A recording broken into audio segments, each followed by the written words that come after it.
Hi, Gary. Thanks so much for your time today to share a few thoughts on the future of CRM. We're talking a lot in the future of go-to-market. Is CRM still a category that needs to exist? Are point solutions dying? Like, will AI replace CRM? Overall, we think it's the wrong question, as we discussed before. Is CRM adoption really a technology problem, or is it an incentive problem by marketers, salespeople, RevOps? And we also talk a bit about HubSpot's piano problem, has 88 keys. Most users only want to press three.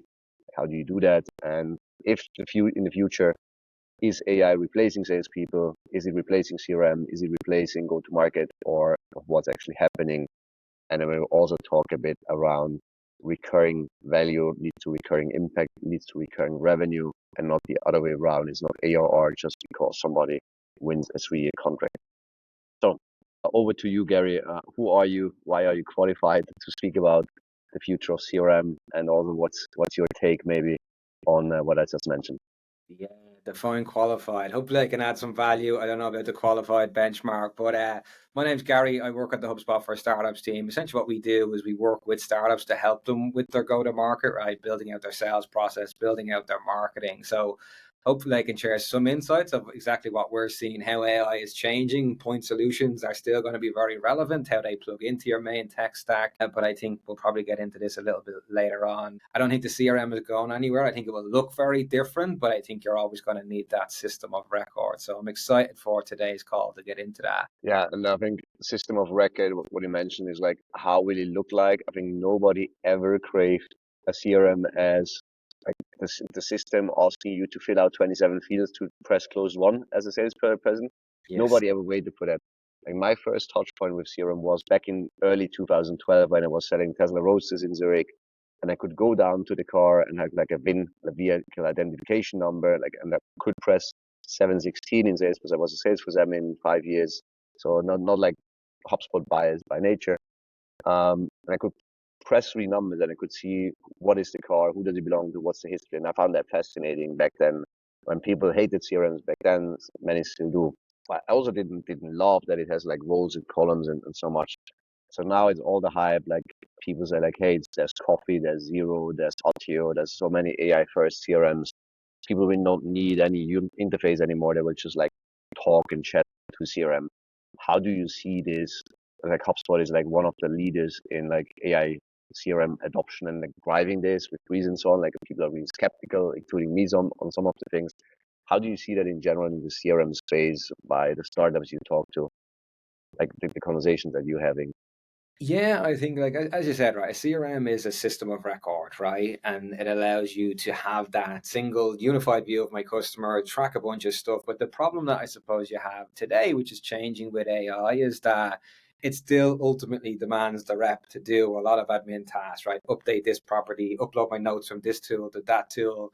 I think what you're going to get into a world of is the CRM will work much better in how I suppose we live our daily lives, right? If you even think about it today, and HubSpot has obviously the ChatGPT connector, but a lot of people are going to GPT first, right? And trying to understand, what should I do with this prospect? How do I work with the prospect? What should I do?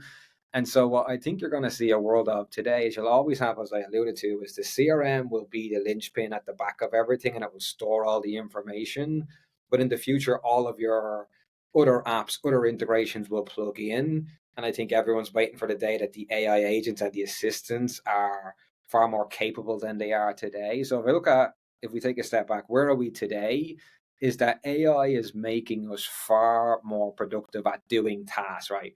Write me an email, right? Do this thing for me. Take my meeting notes. Tell me what the next steps are, right? But what you're going to get in the future is if AI is recording all this kind of unstructured data, let's call it, in the background, it's going to now start prompting you to say, Gary, you haven't followed up with Manuel. It's been 5 days. You said you were going to do it 3 days. And so you're going to get a lot more rather than having to create your own task. You'll be automatically prompted. Same thing on the back of a call, rather than having to your manager to coach it to say, Gary, you could have done better getting the decision makers into the call. You could have done better understanding budget, timelines, etc. The AI is just going to tell you straight away, and it's going to constantly be this coach. So by the time I'm going into my next call, you're almost ready to prep to be like, here are the 5 things you missed last time. Let's make sure we actually start with them 5 items. And so I think what you're going to see is that CRMs are going to be integrated into much more systems. All these systems are going to talk to each other, and you're going to have a lot more interactions with sales, having AI BDRs, customer success agents, kind of sales rep agents, where they kind of prep you in advance of, here's the objections you should expect going into this call. So I see CRM will exist. I think it's going to go from making you more productive in manual tasks we do today to actually just kind of orchestrating your sales process for you. Yeah, and a few very interesting things which I'd love to dive deeper a bit. Like when you mentioned like, hey, there's these manual tasks, which like always like was pun intended when I was still with Accenture and like implementing Salesforce at like Fortune 500 style companies like ABB, right? Like, oh, this is a manual work activity. Like, haha, very funny. Like my name is funnily very similar. Like there's a stat I think put out by HubSpot, right? Like the average sales rep spends about 27%, so roughly like 1 out of 4 hours of the day actually selling, like actually having human conversations, and the other 3 quarters are doing like back end stuff, admin work. So the thing is also when I ask people about the CRM, like, hey, is the CRM working for you or are you working for the CRM? Most ladies are like, look, the CRM is supposed to be my single source of truth, like this source of record, but actually when I then ask people about like really important like fundamental KPIs, annual recurring revenue, sales velocity, so like, yeah, here's the CRM, but let me open a spreadsheet, or I need to look into Mailchimp and Databox and like my contract tooling. They open 5 different software and like they just like guesstimate, or they basically look at the spreadsheet. Like, where do we go wrong? Where this value proposition of a CRM being the single source of truth of record became all wrong, and it just became one more tool of people basically not trusting their data, which is why they will not input the data to the CRM, which makes it less trustworthy. And when salespeople hate CRMs. Yes. So I think in the world that we are today, right, and you go back to that system of record, right, CRMs today are probably more helpful to managers and directors than they are to the actual reps, right? Because the manager and directors can see, okay, man, we've done 50 calls, right? 50 of them turn into opportunities, right? And it's like kind of a checks and a balance. I think where you want to get to the world of the future is where, again, we try embed it into like things that a sales rep does day to day, right? So we all probably send voice notes on WhatsApp, right?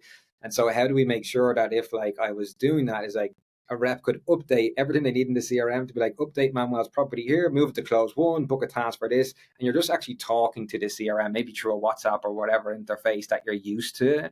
And so I see the future is like, as I kind of alluded to, is how does the CRM embed into all these different tools that people are already using in the way that they want to use them?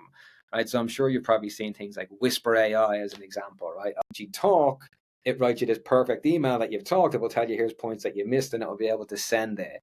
Same with all these note takers, right? They're telling you here's all your next steps, right? So I think the way that you drive adoption for the CRM of the future is that a rep can work the way they're used to working in terms of whether it's voice, whether it's text, etc., and that it actually you can orchestrate it yourself, right? So you can ask, let's take the GPT connector. You can say, show me the 10 deals that have the highest probability to close so I can put all my energy there. To your point, if I only have 40-50% of my time actually speaking to people, I want to make sure I'm speaking to the people that have the most amount of impact. But on the flip side of that, I can also ask it in the future. Again, you can, when I say in the future, I can actually do it today with the deep research tool. And I'm sure like a bunch of CRMs will have this, the AI native CRMs that are popping up of like, tell me 10 deals that are at risk today and what I need to do in order to get them back to be warm leads again or to be back to being engaged, right? And so I think, as you said, and saying since I've joined HubSpot, is how do we make sure our reps are spending their most amount of time selling as opposed to, like what you alluded to, updating our CRM? We never want to make it that 50% of a rep's time is that, oh, I haven't updated this property or this deal flow or this forecast or this spreadsheet or whatever. How do we maximize the amount of time that reps are spending selling? And I think how you do that with the power of AI is that they're going to be using these tools to be able to expedite things that, like you said, I have to pull out this report, I have to reach out to this analyst to make sure the report is correct, and then I have to do this other thing on a spreadsheet. It's just not going to work in the future. And I think today, if you look across a bunch of systems, a bunch of CRMs, they are making them improvements, and you are seeing that whether it's HubSpot, whether it's all the other systems that are out there. And I think one of the things, Manuel, that's pushing everyone forward is how quick these startups are going. and how quick AI, like you alluded to at the start, the point solutions, like how quick some of them are spinning up products. Their product-led growth strategy is great. Their distribution strategy is great. They make it so easy to use because, again, they think, what is the user going to do? What's the behaviors the user wants to do, which drives the adoption? And then you have this flywheel going. So I think competition breeds the innovation. And I think like it's going to be up to the likes of HubSpot or the Salesforce of this world is like, how can we keep up with the pace of change that these startups are kind of setting as the benchmark? Yeah, I think that this is an agility versus distribution problem or balance, right? Like it's an equation of like, okay, how can we put leverage behind the already existing distribution at like 3 billion ARR at HubSpot or 30 billion ARR at Salesforce? I can name these numbers like pretty Yahoo Finance public, Yeah. versus agility to bring a new feature next week, which is harder once you become HubSpot, right? One thing you mentioned, like, and that I found interesting is like three different things, like buyback reps time, so they can spend more of their time like selling. And then also like one thing you didn't mention, but I found to be true when I speak with reps versus like CEOs and revenue leaders, is like take away the excuses of what people say they do, what they actually do, and why they don't do the right things the right way at the right time. And I found it to be fairly sequential after like probably have about like 1,000 founder conversations a year. And you need to give people the time back. You cannot just expect them to work 60 hours versus 40 hours. You need to find a way to do workflows, like let them less information search and like automated enrichment, all these sort of things, automatically logging emails, snippets, templates, all the cool things you can do with a CRM, to then tell them like what are the 10 things you need to do today, like who do you need to call, which email do you need to write, what are the right assets, like it's a bit of like digital asset management in there. And if then the people don't do it, like as a revenue leader, only then do I have the mandate that I can go there and I'm kind of entitled to say like, look, I gave you back the time in your day, so you actually can do twice as much. And like the system, and I told you to do the right things, but you didn't do them. And the top reps will always then thrive because they do twice as much revenue because they do the right things the right way, because they have the kind of time, focus, and energy. But the bad people will still not make that cold call, still not visit that prospect, still not build that cost of inaction case. How do you see a CRM as a control mechanism? And people like transparency brings accountability, and some people love and some people hate that. Most reps hate that, frankly. And the context to adoption of a CRM, where people still say like, yeah, but actually I don't want Gary to know if I was drinking whiskey with Conor McGregor to sell him HubSpot. I don't want that in a CRM. It's my magic sauce. Like I want to keep my phone numbers to myself and my intel because that's my currency that makes me valuable and irreplaceable as a rep. Yes, I get you. I think it's going to work both ways, right? And so, like the power that you get from the CRM of logging everything and AI actually almost like the big brother, like Big Brother is watching, is like it's Yeah. going to work both ways. Like if you do have a sales rep who is not doing them calls, or like the AI is prompting them to say, you should have done this in the call because you missed it, and then you miss it again and you miss it for the third time. Like it's going to work both ways, and it will flag to the manager of, right, Gary is very poor at actually making sure decision makers are there or that budget is discussed in the call. And so like the accountability is going to be way higher. And but to your point, if you're giving back time to the reps to be more productive, that should also give them time to work on their weaknesses and work on them blind spots of things that maybe they're not doing as effectively as they should. But listen, it's going to work both ways. You're going to have a lot more scrutiny. And I think the thing that I do like about the AI, though, is it will treat reps without a bias, right? And so no matter how much, like, say, if a manager, for whatever reason, say if you're a new rep or you're doing things your way, but the manager has a different way of doing things, the AI will remove that bias of, it doesn't matter whose way is right. It matters at the end of the day, are you closing deals? Are you winning business? You may not be doing it the conventional way, but if it's working and you're listening to the AI, that because it's adapted to now, here's how Gary sells and here's what's worked with Gary and how he's closed all these leads in the past. Just keep doing Gary or keep doing Manuel, keep doing the way that you're doing. It's not going to make us all be the same and be robots just doing the same thing. And that's where, because it's listening to everything you do, it can always relay context of how to set you up in the best way. It has its downsides, as you alluded to. Here's an interesting, I find, controversial challenge, right? Like, what if you have three reps? One closes 300K, one closes 500K. So let's assume quote is 500K AR a year. Then you get one rep that closes 1 million ARR, but logs zero in the CRM, zero call transcripts, zero enrichment, except of like the 5 must-have fields like the contract link that allows him to put close one and get commission. Do you fire the rep? Do you force feed them to use the CRM? Otherwise, they don't get the commission. Do you not care because the person closes the deals and it's done, customer happy? How do you treat compliance to systems with very successful people? I think it's the $1 million question, as you said, since the person's closing $1 million. But I think it basically comes down to, am I happy with this person skirting the rules because like they're just smashing it and I'll turn a blind eye? And there's always that, like, it's easier to say, I'm just going to ignore it because the person's doing what they're doing. But I think if you take the company first approach, it's, well, if this person's able to close $1 million and everyone else is only closing 250, I want everyone to know what this person is doing. I want AI to learn from what this person is doing that's so effective. And so I want that to be coaching and that kind of skill to be democratized, because AI and our CRMs will adapt to the companies, and they'll know what's the best practices, what's the best thing to say, what's the best way for us to handle the objections. And so if somebody is hoarding this information for themselves because they just want to always be seen as the best rep, I What think do you most do? sorry, go ahead. What do you do if the $1 million rep says, "Okay, I'll teach you all at the proper number 12 pub, drinking horrible whiskey, and I'm gonna tell you all when we're drunk past midnight, but it's not gonna be in CRM," which is useful for the purpose of training and replicating rep behavior, but it's not useful in terms of source of record. The way I would look at it is like the continuity, right? Like if this person's closing $1 million, they're probably getting big commission checks, and there's probably a runway on how long they're going to work for you. They're probably going to set off into the sunset and go to Bali or wherever they go these days and kind of retire there. And so if you don't have a way that it's systematized or it's in the system and people can learn it long after you're gone, I think you're shooting yourself in the foot. And so while they may help you there in the moment and short term, yes, turn a blind eye, let them close $1 million, let them do training for a company, for especially if, like, we work with startups. If you're a startup, you want to make sure that you lock in and take the best of everyone and have that there. So even long after they're gone, if it's a chief sales officer, it's your CEO is going to move on, you want to make sure that people can still learn from the skills and value they brought long after they're gone. Yeah, 100%. I loved your point around it's taking away the emotional side of things, right? Also, for example, one thing we're discussing a lot with clients as well is lead source attribution and not making really complex.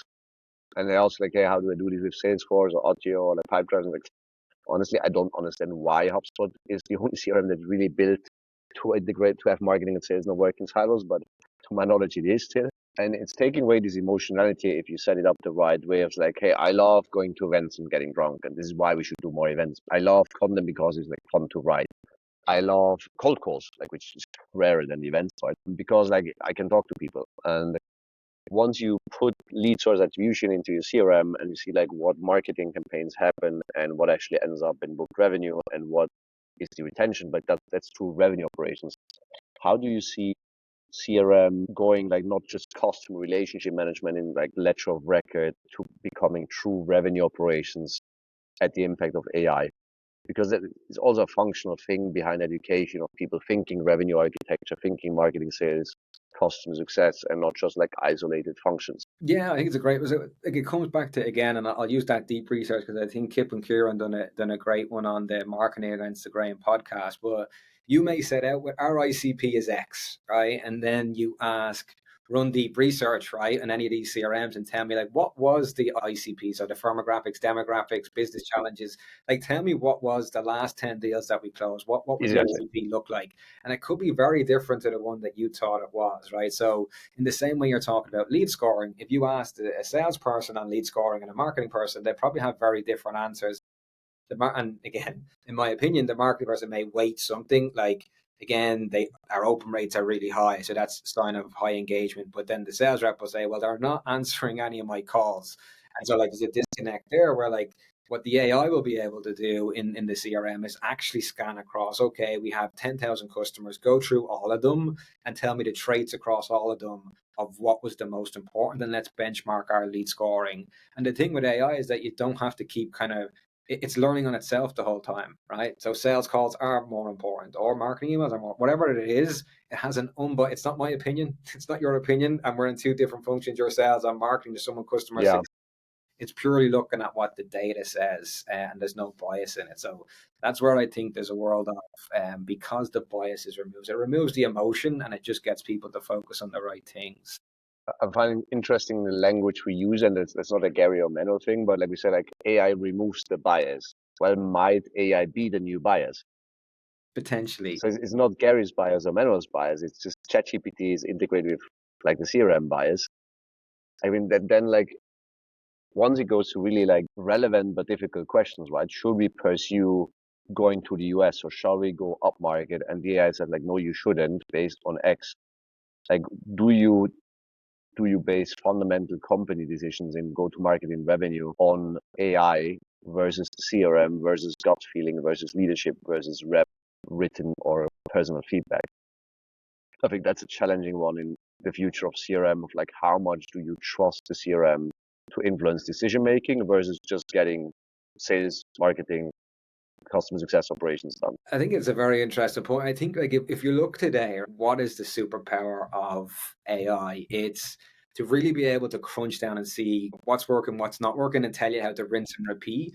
What it's not very good at, and maybe I'm wrong on this, I stand to be corrected, but it's not good at, like you said, predicting the future, predicting whether a strategy will or won't work, because it doesn't have the data to know if you have every right to be in the mid-market, or you should release a product management, or a new type of system, or a new type of product, right? So I think today, and again, stand to be corrected on this, but in terms of AI predicting the future of what will and won't work, that's when you're still, will AI replace humans? I think when you come back to strategy, what we know, and you have the smart thinkers who have vision, the visionaries, let's call them, like, I think AI won't replace that piece. You're still going to need visionaries to think of the future. Maybe when AGI comes, they'll be deciding all of our strategies, maybe. But I think that would be my take. It's very good at processing today and making you more effective with the data that you can use today. It won't predict the future for you.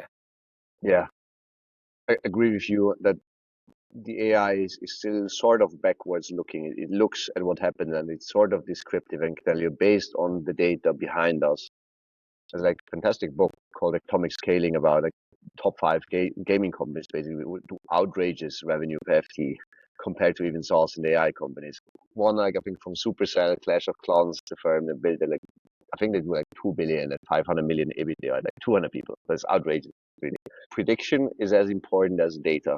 It's really important what I believe in to be true 5 years from now, and it's very hard to get data on it because usually on short notice things you say like, oh, let's look at the CRM and say like what let's take that the future will look like the present. But when you have situations like with the advent of AI, like the future might look nothing like the present. Like how do you see CRM also evolving from the descriptive? It's pretty much a ledger. It's pretty much a ledger of close date times amount times probability times deal owner times conversion velocity volume activity of predicting actually what will happen next versus just describing and be happy to just describe what was. Yes, yeah, I get you. I think, like, again, it comes back to that kind of, I suppose, system of record and having everything. So if we think about even like what are the core things that a CRM does today, right? It's data entry. Most of the time it's manual, it's rep driven. Like in the future, that will become automated. Why? Because it's picking up on what you've said in your call, where they're at, and it will start to automate properties, emails, meeting links, etc. Right? So today, kind of the primary value is like we're reporting to managers. Managers are happy that reps are doing everything.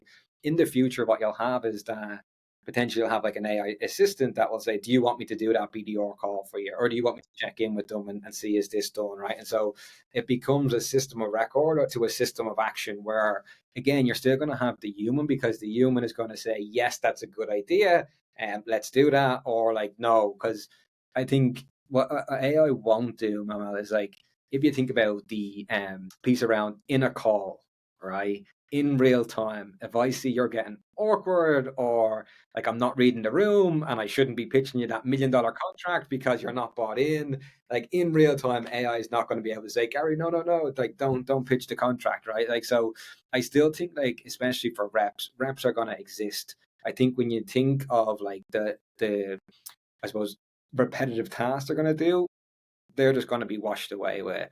But I Yeah, still for think they're sure. going to have a system of action. And that's where I think, like you alluded to at the start, is like everyone's talking about these AI is going to be an outcome pricing model or an outcome this. And I think there's still going to be a human who decides on what them outcomes are going to be. I find your take on why the human is needed interesting. I might respectfully disagree that it's the most important thing on knowledge and decision making, because like Jason Lemkin, for example, said like, look, in especially SMB, like many people might don't want to wait a week for somebody to take their call and then don't know the product call and the competitive landscape and the features and so on. AI will have all the answers, and the human will the human just be the teleprompter. And we have teleprompters for like news anchors, like well-paid people that broadcast if like Brexit happens or not. And they're reading from a screen basically. It's not an AI, it's just a screen, and they read. The UK is not so you anymore, it's the UK. Yeah. But the Brexit happened, and it's read from a teleprompter, not because a news anchor is stupid, but it's the most reliable way to give the right answer at the right time in the right wording. And the human is essentially there to build human empathy with whoever's listening, like two people on the other side, like 100, versus the decision making based on the CRM and with AI. I think an interesting point that you mentioned is like consistency, that AI will give 100 times the same functional answer to the same question. It's like, is Salesforce the best CRM for companies at 10 FTEs? And it will 100 out of 100 times say yes or no. Versus the human, depending on the rep hitting quota, like asking the rep on the 30th of June will give you a different answer at Salesforce than on the 1st of April, because the person needs to have quota. How do you see emotion playing a role in how people influence CRM data entry?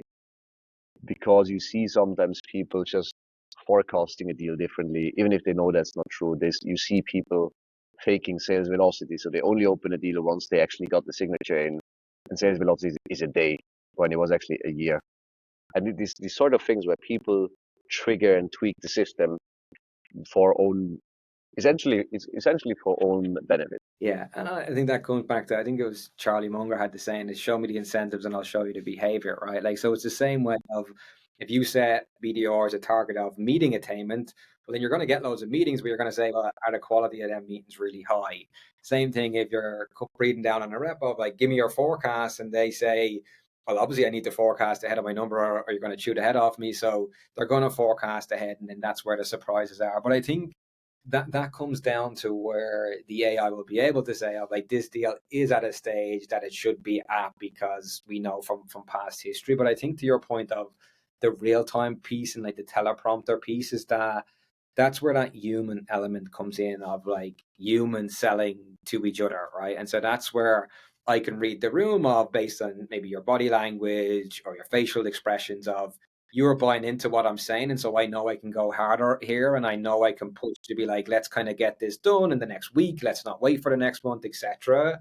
As opposed to, as you said, the cookie cutter answer of it's getting a bit of friction here. It's a bit abrasive. Like if a rep, like, and I'm sure everyone on the call or listening will have read the Challenger sale, right? And so like being able and being comfortable in that moment to actually push someone to something that maybe the AI is saying you're pushing a little harder, you shouldn't push as hard as you are doing. So I do think there is going to be nuance, but at the end of the day, you'll be able to look back and you'll get your coaching notes and you'll say, did the deal, did it not close? At the end of the day, is like, as the AI is learning, is what makes, and that's what I'm saying is it will learn around you of like, this is Gary's style, this is Manuel's style, like going aggressive in that last part of the sale is what wins him or her deals. And so for the AI, it will actually tell you, "Of keep doing that aggressive piece, but like in the run up to it, do these different things a little bit different, right?" Yeah. So Yeah, I'm generally urgently curious because it's influential, right? Like what happens also in the perception of revenue people, like marketers, salespeople, CS people, how they perceive AI and the CRM to help them versus be against them. Is it accountability and compliance? Somebody's looking over my shoulder if I'm saying the right things the right way, if I log my activities, if I hit my call and activity target. Is it a life coach like you have in like combat sports, for example? So you're literally shouting somebody. My boxing coach, for example, said, like once it's like playing Tekken, right? Like it's like a joystick and like left punch, right knee, uppercut, and you literally tell the person what to do in real time, and it like for the better. Is it read the room as like, hey, you're not ready to share your screen and make an offer? The person's body language is different, or like your deal score in HubSpot shows like you only at 37% win rate and you need to be at like 48 before you allowed to make an offer versus you should do, versus like I'm not giving you the share screen button, and where is taking control, and where is it just simply replacing reps because they actually worse performing than the AI, who's just a much smoother companion, and it's a better buyer experience. And what's the depth where CRM is not just customer relationship management, but it's true revenue operations. And like I'm generally curious where people go the depth versus they just take a single thing like note taking and it's just gone with conversational intelligence. Like I see, like even 2 years ago, people were taking tons of notes on calls in the HubSpot note field, and then it's just gone. Like whatever solutions doing it, Pixar in UK, TLDV, Gong, whatever. Note taking during calls is gone, as I see it. What else do you see gone due to CRM evolving? So funnily enough, when you say note taking, I still write some notes down, right, of like things that I think are most urgent, right? I know I have like my granola or whatever's on the call and it's telling me here's all the next steps. I still am a bit traditional and writing stuff down, but I think what will be gone, I suppose, is that piece of, and it's probably a year or two down the line, but the idea that I have to always log into my CRM. Right? You're going to be able to probably access your CRM in your Slack, in your GPT, and maybe in your WhatsApp, like whatever those systems are that you're going to be using to communicate with people will probably be the tools that you'll log into more often than not in your CRM, but your CRM will actually store all the information in the background. Like you probably could have a world if the sales rep is the orchestrator that you never actually log into the HubSpot interface into the future. But if it's like you're getting all your notes, maybe your notes are like coming to your WhatsApp, maybe they're going to your email, wherever it is system that maybe you can choose your preference. So I can give, I'm terrible at Slack. And so like you're better off emailing me. And so like I may tell the CRM is like, if there's important, make sure you email me. Some people will say like WhatsApp me. So I think like the world of the future is that we no longer will be as I was beholden to the CRM kind of around our neck. We have to update it. It will actually adapt to us in the way that we like to work. And that'll be different for every rep. I mean, that happened to a certain degree to search, right? That like early on, you type some keywords into search, and then you need to page one, page two, open 5 websites, scroll down, see like go down the rabbit hole to see if you find what you need. And now you ChatGPT, Claude, Gemini, pick your poison, enter the question, and it actually tells you like how many people in Greece, and it actually tells you the number, and Google adapted by giving you a summary now that you don't need to scroll anymore. On the other hand, it's also if you don't need to scroll and there's like one right answer like it's in school, like people don't do their own research anymore. How do you see that affecting also people's behavior in terms of own thinking and curiosity to just like, as you say, like I still make my own notes to process, to prioritize, to think deeply about what matters to the other side. Yeah, I think that I've seen on LinkedIn. I didn't click in too much of like how like brain activity goes down when students are using ChatGPT because like they're no longer now actually coming up with creative ideas themselves. They're basically prompting ChatGPT, but like give me 5 creative ideas and then like kind of do it all for me. And so I think that's an interesting thing to kind of parse out. I think if I'm a sales rep or any job function today, I think the most important thing that you can learn is prompting and prompt engineering and how to understand what Yeah. it is to prompt. But I think we can't lose that muscle memory of at the end of the day, right now or today, like and you alluded to it there a few minutes ago of like strategy. It can tell you what the strategy is. It can't execute that strategy for you. And so I think people are also going to have to make sure that like you don't lose that muscle of like what I need to do, how I get my internal people to buy into this project that I'm doing, or how do I get this person to come along and help me to maybe solve this onboarding problem or marketing. And so I still think like while AI is so effective at making us all very productive at doing memos and emails and all this sort of stuff, you still are going to have that muscle that I need to actually be able to go from point A to point B and bring a lot of people on the journey with me where AI can't bring them people with you. Yeah, I think it's such an important route ahead we have for humanity in like a big way. But if people use systems, use technology fundamentally to increase efficiency, but they forget effectiveness and they forget empathy, it doesn't end well. I mean, Yes. we've seen it with people, like even if you give them a calculator and they just miss a zero, and you ask them like, how many pints for 1 liter of beer, and it's like 27. Like, how did you come up with the number? Like, well, yeah, but you put in the wrong unit, right? You need like milliliter versus like liter is different. Like, yeah, but the calculator told me so, and the calculator is doing that as living, and Yeah. people driving into the wrong King Street in Dublin versus like in a completely different city because the navigation system told them so. And I'm pretty anxious in a sense, but curious to see if people will go down that route. It's like the CRM tells me the deal score is 90, so I just send out an offer. I don't know what's in the offer because the CRM wrote it. Like I didn't look into it too much because it's just two buttons. And it's also okay because the CRM will take accountability. I've seen that happening when I did CRM user acceptance testing, and like we put people in like a live environment. Somebody sent from the CRM a $2 million contract to a top 20 target account. I was like, mate, what did you just do? Like it's yeah, but we're doing testing for user acceptance testing for contract lifecycle management on Salesforce. Yeah, but why did you ship a 2 million contract? It's not real, right? Like, and you're asking that after you make a 2 million offer? Yeah. Like tons of like, how come? You just told me to execute one steps 1 to 10. Like, do you take accountability for your work or no? I think that's a part which CRM cannot fix, but it's to your manga quote of like, show me the incentive and I show you behavior. Yeah, and I think to your point, right, is like that's where the second order effects that we do need to be mindful of. Again, I don't know how it's going to shake out, but to your point of navigation, I am terrible at navigation. Why? Because I've grown up in a world that had Google Maps. I never had to learn my way from A to B, or if my dad was going somewhere, but go down this road and that road and that road, and there's this place and there's the pub next to it, and I'm like, I have no idea what you're talking about. I'm going to put it into Google Maps. And then the pub was gone that he knew from 20 years ago, and you were messed up because the pub I was gone and the navigation broke at step 17. older Irish people, at least my dad's vintage, it would be like you're looking for directions somewhere. Oh, that's by XYZ pub. Here's how you get to that, and they'll give you the directions. But again, I think that's where like AI, as we said, especially in schools.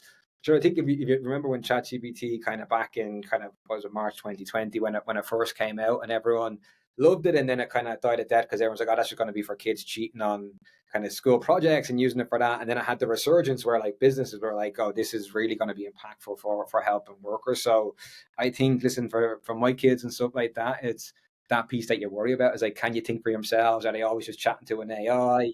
Like you alluded to, like, is there bias in the AI that like makes them think in a certain way because they're just always talking to this AI and it's kind of warping.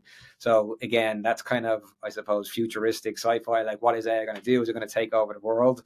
I think there was a funny Instagram video of someone asked, I'm not sure if it was GPT or it was one of these systems of like, how would you plan on taking over the world? And it gave a response of, I'd make humans so reliant on me that they look to me for all their answers, and then I would be able to kind of influence people in a more subtle way. Listen, I'm kind of being tongue in cheek there in that example, but like we do have I to think be. there's tongue-in-cheek perspectives. I think there's also physics to it. I mean, it's like physically, if you give people an electric scooter versus a one-way, they actually need to pedal like a bike. Will you take the same amount of energy to get from A to B? No, you don't, because you press a button, get a ride. It's like the same thing in a gym or when you go out. It's like, hey, when Manuel asks Gary, can you talk to that nice, attractive person over there? I was like, Gary, yes, I can. Like, well, can you buy that person a drink? Well, can you also ask that person X, Y, Z?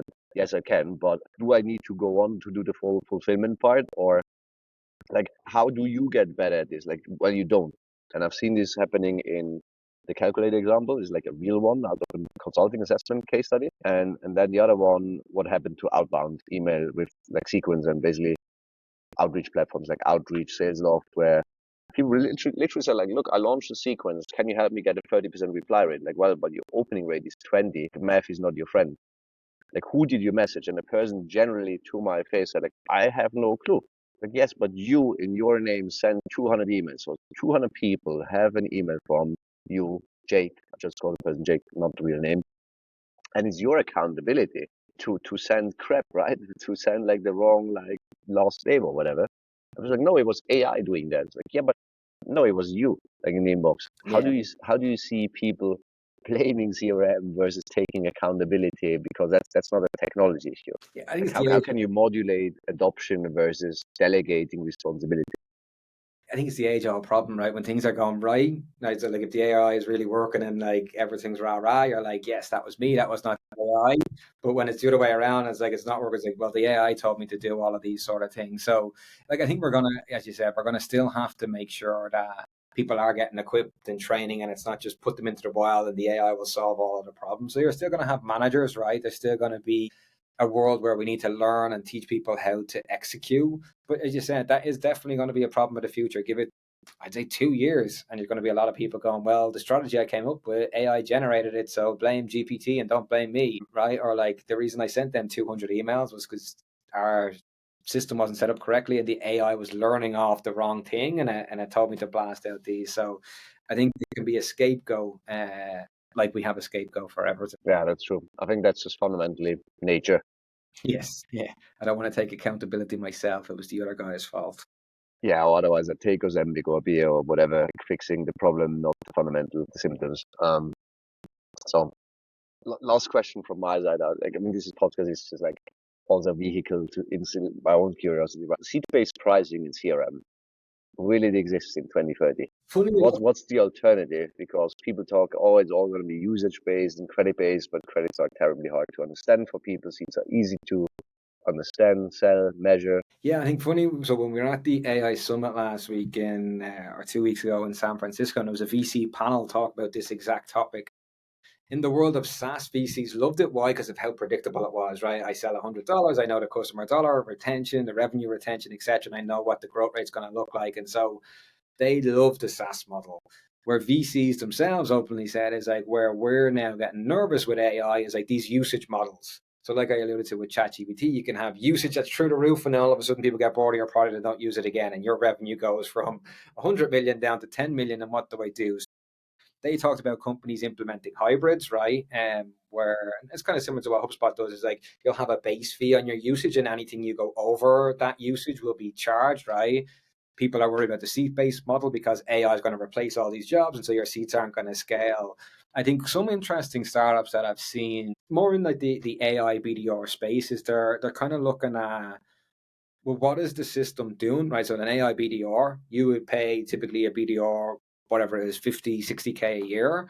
Well, if you're going to pay a software that does the exact same thing, what are you willing to pay for that? So what you'll probably see in like CRMs when you get into this agentic world and assistance world is like, I'm paying 2,000 for an AI BDR and I'm paying 2,000 for each one. And I maybe have a human BDR manager who manages them eight to make sure, as you said, the AI is not going rogue and like it is doing what it's supposed to do when you're constantly refining what it's doing. So if you were to ask me my take, and it's not HubSpot take in any way, shape, or form, is you're going to see a lot more hybrid models, which are C and then minimum usage, because that seems to be where VCs are pushing towards. But I also think in the world of like agentic and assistance, you're probably going to see people charging AI assistants as if they were human beings. So there's a bunch of startups out there where hire AI instead of hiring people, right? I think there's a few that are quite bold in what they're saying is don't hire people, they make mistakes, hire AI instead. And so I think what the model will be is that, It will scale mistakes. It can do way more mistakes than a human can. yeah, And it works weekends on mistakes. yeah. I think it's interesting that you say that the hybrid approach, and it's actually like some of the oldest subscription models, like telco, telecommunications, and insurance. It has always worked like that. You always had a base fee of like calling within your own country. And if you go abroad, there's a roaming fee. And if you do more data, there's like a data fee per megabyte, gigabyte. And so, like the same with healthcare insurance. Like, hey, here's like the thing. And if you go over and you need like crazy surgery because you don't love your nose, like you're gonna pay a part of this yourself. And if you see the doctor more than 4 times just because you're a hypochondriac, then you're gonna pay this out of your own pocket. And if you mess up the car, you pay 10% of it yourself as incentive to not crash cars all the time. So I think it's actually not a VC or AI thing. It's actually just a human behavior thing, which we figured out quite nicely in subscription, in insurance, and in telco. And I'm curious to see how software will adapt to this. Yeah, and I think that's the world you're. As I said, just the VC example is they're encouraging more to go to that hybrid model of there's Yeah, a base fee. If you become a power user, you're getting more value from the system, well then you pay more for that. If you're just using the basics and you're not a power user, well that's just what you're going to pay, and then you can decide whether the tool is. because you also need financial predictability for both sides, for both CFOs, right? Like how much money will come in, how much money will go out. And that's what we see with Clay, for example, where clients or then prospects early on ask like, yeah, but like okay, Clay, like how many credits will we need? It's like, and one that like, can you just write down that 10,000 credits will be included by you, and you will notify us if you need more. And the key working assumptions, you will not need more than 10,000 a quarter. And we had a conversation in terms of, do we know? Like, no. Like, okay, we need to scope it quite tightly then, and really develop a deep understanding of how that works for that go-to-market motion. But I think then if you do on a consumption base, it starts to people asking business relevant questions again on decision making. Like, okay, for example, how many emails do we need? How many target accounts? Like, how much activity do we need? How many touch points? How many buyers per account? Like, what's actually like the buying behavior? Like, how do we estimate conversion to be? So it triggers you with consumption at least to ask the right questions. Not only give like 5 licenses in CRM with 50 people and just call one sales@hubspot.com, cs@hubspot.com, Gary plus Manuel at HubSpot.com to save a license, and at least instilling the right behavior of value creation to impact to revenue.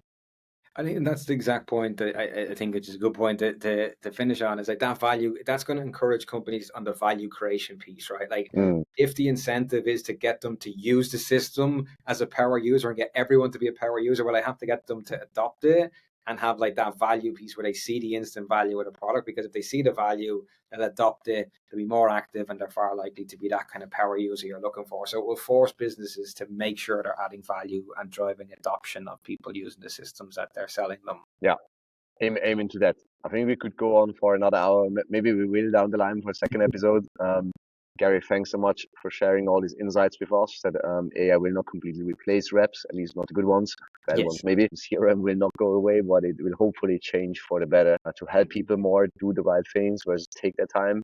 It will also be different than just like a UX where you enter fields and so much more. So thanks so much for sharing. Any last words you'd like to share on the CRM outlook? What do you see for 2026 and beyond? No, I would say just, I suppose the one key thing that I would say maybe to salespeople is look out there at the AI tools that are available and see which ones fit your needs of how you work. As I said, there's Whisper AI, there's Granola, HubSpot, GPT integration, right? It's like find them tools that make you better at your job today, and they're going to probably be a core piece of kind of how you work in the future. So I would say to reps and sales folks is go out there, see what AI tools are most effective, and see if they make you more productive. And if they do, stick with them. If they don't, obviously don't stick with them. Amazing. Thanks so much for sharing. All the best of success, driving more CRM adoption and innovation at the future of CRM, also with HubSpot for startups, and talk soon. Thanks so much for sharing. Thank you. Bye-bye.